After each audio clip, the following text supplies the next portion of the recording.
Eu não sei se vocês perceberam que nós estamos sem o Ministério de Música hoje. Nós convidamos o Ministério de Música, a gente não sabe por que não chegou. Alguma coisa deve ter acontecido. Eu acredito que o pessoal ficou lá naquele panelaço lá na prefeitura. Estava precisando de alguém para tocar música, só tinha panela, faltou um violão. Aí eu acho que ficaram lá e não conseguiram chegar aqui a tempo, mas a gente deve estar recebendo telefonema aí, daqui a pouco vai saber. Mas é bom que também, bom não porque acho que tão colorido, né? Mas a gente pode conversar mais com mais tempo. O Padre Alain aqui, tem mais tempo a gente bater papo. Eu lembro a você liga aí, participa do nosso programa, faz o seu pedido de oração e hoje ainda concorre a esse livro, Necessário vos é nascer de novo.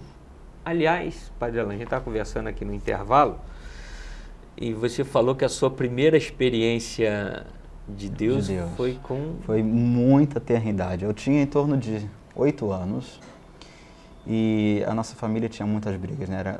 Até hoje somos muito assolados pela divisão. Não tive muito contato, não sei o que é crescer assim no ambiente familiar, no sentido de crescer entre primos, entre ter contato com tios, com avós, né? Sempre foi na minha família eu, meu pai, minha mãe e meus irmãos, né? E depois fomos conhecer todos. Mas numa das brigas familiares, eu, sem saber a quem podia me ouvir, eu simplesmente corri para o quarto, né, e assistindo uma situação que me escapava completamente, estava vendo a ponto de pessoas se agredirem ali, e no ato de desespero ou até de esperança, saí correndo para o quarto, ajoelhei, juntei as mãozinhas assim e falei a quem me ouvisse, né, a quem me ouvisse que fizesse cessar aquilo que eu já não aguentava mais aquilo na minha casa, né, e aquilo cessou instantaneamente, né. Então eu olhava para minha mão, eu para o meu joelho e falei, opa, isso aqui funciona. E decidi fazer a experiência, cada vez mais aprofundar isso, eu não sabia o que era. Na catequese eu fui conhecer, né, esse tal Jesus que depois deu uma reviravolta na minha vida, né? E depois fui crescendo no conhecimento. No seminário eu fui saber devoção, fui ser crismado inclusive, né? Fiz primeira comunhão e me enamorei daquela doutrina, não só da teoria, né, mas daquela pessoa, né? Já que a sua família não era religiosa, quer dizer, você, na verdade, você acabou procurando a igreja por conta própria. Sim. Agora, tem um fato curioso aí, que eu gostaria que você contasse aqui para os nossos espectadores aqui. Você ia assistir a missa de quem e por quê? Por incrível que pareça, eu fui batizado pelo Padre Mário. Ele foi batizado pelo Padre Mário, vejam só. Tá velho. Eu fui batizado pelo Padre Mário e já pequenininho ia à missa do Padre Mário, sozinho. Minha mãe não me forçava, mas também não me proibia, né? Depois um pouquinho ela teve uma certa dificuldade de aceitar a minha religiosidade, que depois ficou acentuada demais. E confesso que acentuou, e para uma família que não está acostumada, que não tem muito embasamento religioso, de fato assusta e marca.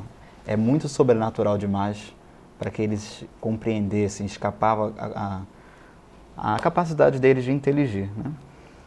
E eu ia à missa do Padre Mário, via o Padre Mário celebrar a missa, desde pequenininho, e contemplava o Padre Mário celebrar a missa. Sem noção assim, a idade que você começou até a primeira comunhão. E tanto que depois de Cascatinha nós nos mudamos para a Serra e eu continuei a tomar 2 ônibus por fim de semana. 2 ônibus para ir para Cascatinha, 2 ônibus para voltar para a Serra. Uma criança e a catequese muito distante. Era muito, não sei fazer a quilometragem aqui. Distância de Cascatinha para a Serra Velha. É muito longe, é do outro lado da cidade, né? E eu apanhava 2 ônibus para ir na catequese. Depois da primeira comunhão, a mãe disse, agora basta. Muito longe, se dá muito trabalho. Aí... Não tinha uma igrejinha ali por perto? Não conhecia, né? Esse meio da serra não saía da minha tribo, né? Depois fui conhecer a comunidade São Sebastião, que é bem próximo da minha casa. Aí eu terminei de desenvolver o que há em mim, né? Acabei de responder o que há em mim, encontrar respostas, né? Mas ficou um vulcão adormecido, né? Aquela religiosidade, aquela vocação estava adormecida. Eu não sabia responder, não sabia. Mas depois comecei a namorar, adolescência. Né? Muitas namoradas? Não.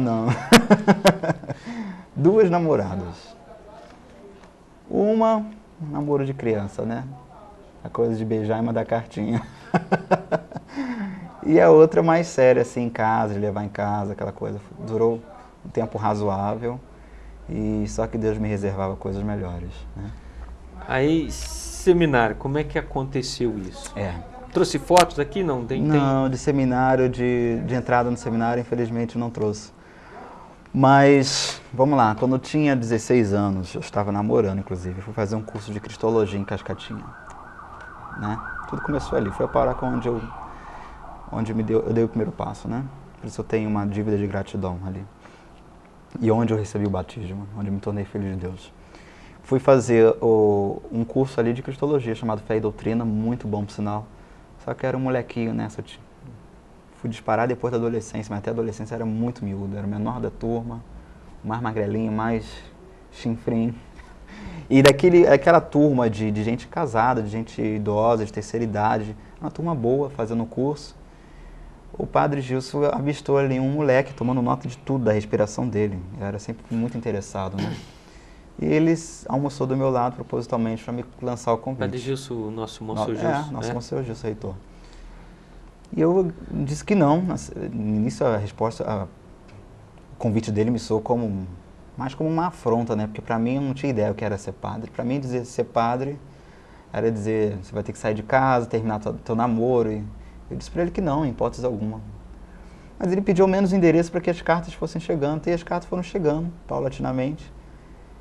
E mostrar aquilo para a namorada e para a família. Cartas de uma casa religiosa chamando para fazer um convite.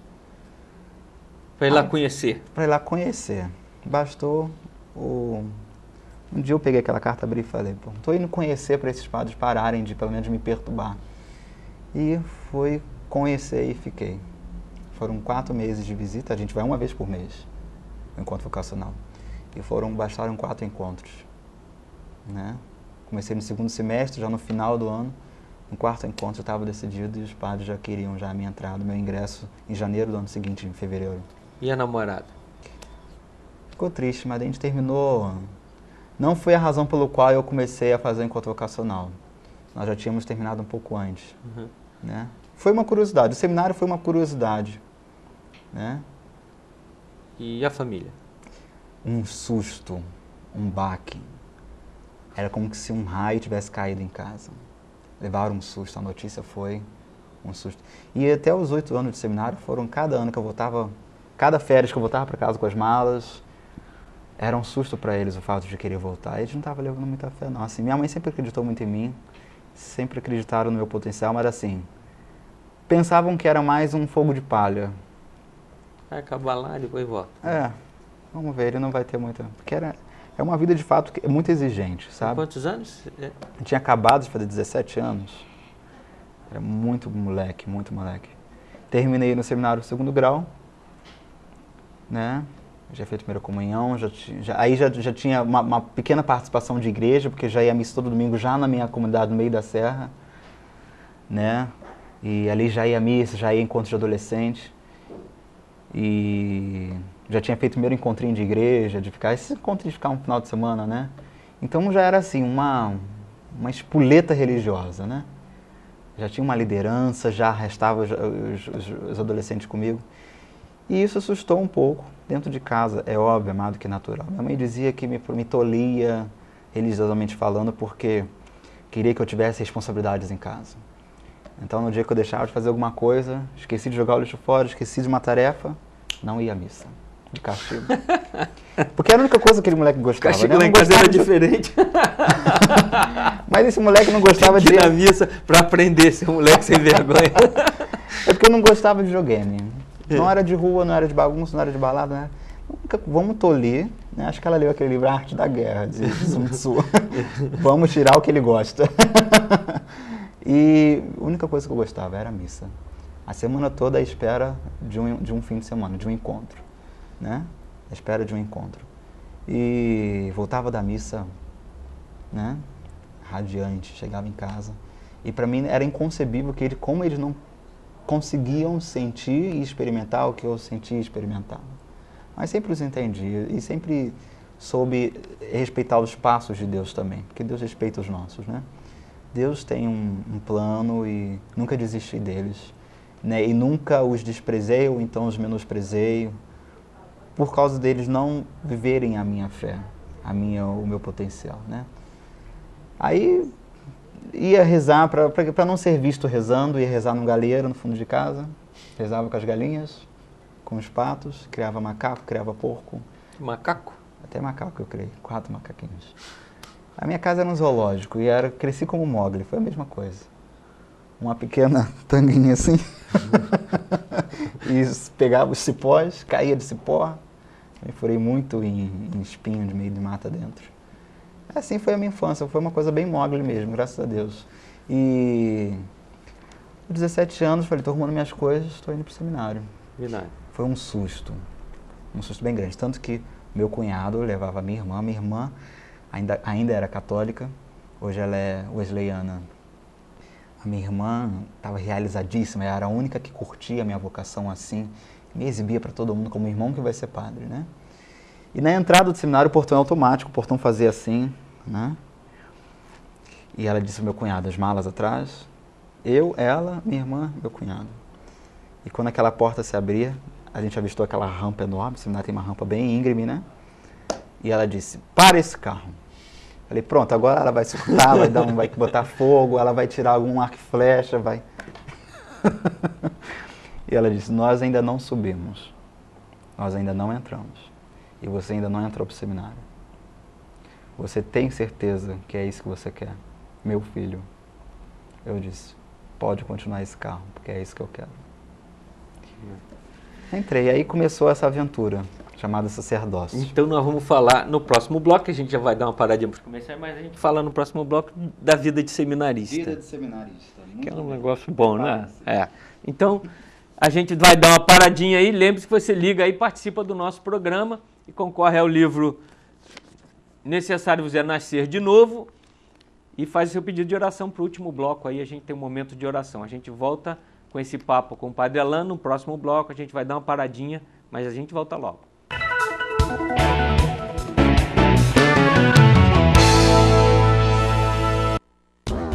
Preserve o meio ambiente fazendo a coleta seletiva do seu lixo. A separação pode ser feita entre o lixo reciclável e o lixo não reciclável ou a segregação dos resíduos recicláveis, papéis, plásticos, metais e vidros. Exerça sua cidadania fazendo a diferença. Confira os pontos de entrega voluntária no site www.fazendoadiferenca.net.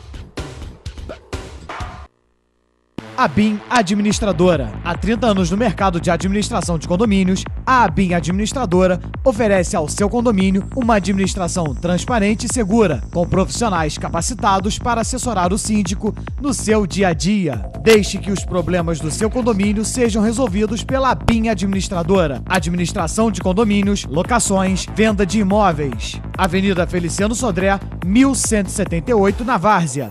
Telefone 2741-4050. ABIN, garantia de bons negócios.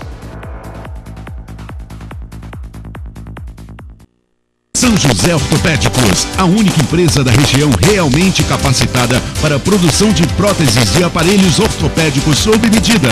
Próteses para pernas, braços e próteses mamárias externas. Palmilhas, calçados e meias especiais. E aproveite essa super promoção. Cadeira de rodas motorizada com financiamento direto de fábrica em até 36 vezes. Tudo isso você só encontra na São José Ortopédicos, Teresópolis, Friburgo e Petrópolis.